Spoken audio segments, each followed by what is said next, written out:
We did find out a couple of years after the band split that there was a lot of money going missing, which wasn't very good. John had got very greedy with things. His dad? His dad, yeah. I'll give Paul the benefit of the doubt and say that he probably didn't know anything about it. But I got a feeling he must have done. Yeah. Because there was money being... We basically caught John with his hand in the till. We took him to court in the end, and we had What happened there? Well, they settled with us. They had to. I mean, there was no way you could hide Was that. Was Paul involved in that? The day before Paul was to take the stand in court, he settled. So what, you and Bruce together took the Wellers to court? Yeah, because we knew Over that... royalties or what? Yeah, because there was money coming in from royalties. We asked the record company, where's their royalties? It's so sad that I had to get to that. Think about it. The Jam, it's crazy. That represent everything anti-capitalistic. And you stand up for the opposition to the elite.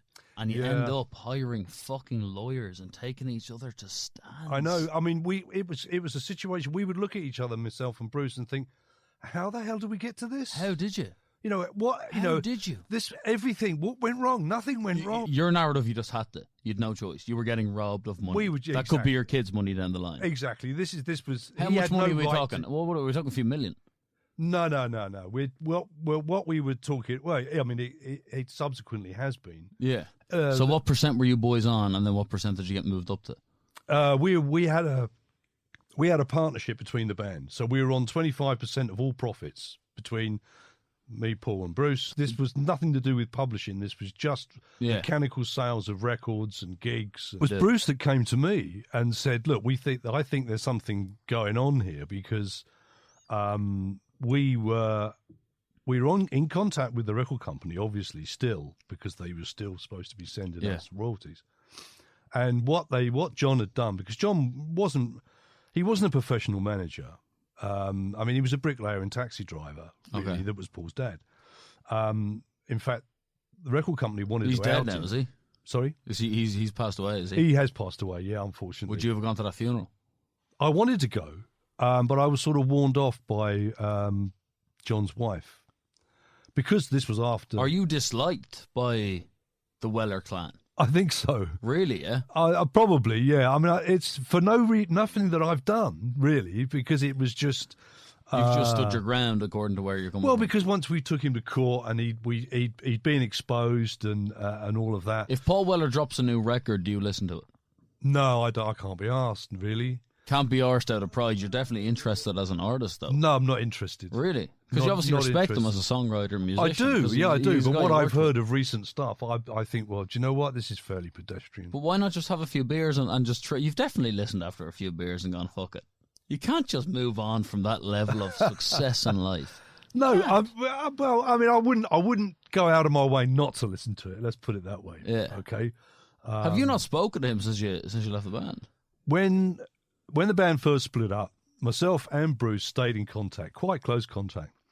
And we would always contact Paul and say, we're both in town doing something. Going for a beer. Come for a beer or coffee, or we drop in at the studio. Yeah. I dropped in several times when he owned a recording studio. And he's just saying, get the fuck out of here, I don't want to know you. He wouldn't even come out.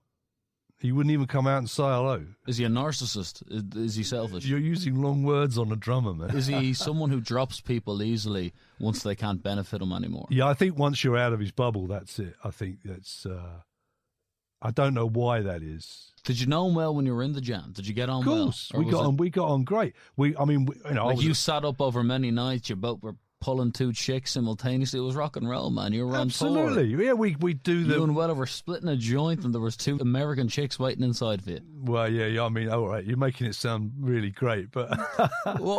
we used to hang out a lot. taking over the world.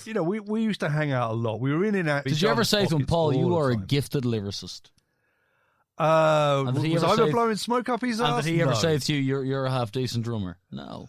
That's the problem. You were never honest with each other. You might be right there. Yeah. You may be right. Well, it's your generation are associated with that kind of post-war, stiff upper lip, never tell another man he's good at what I've been he does. shot down in flames. Do you know what I mean, though? Never I do. Tell another I know man. exactly You what never you told mean. him he was good and he never told you were good. And Bruce has probably never fucking told he was good either.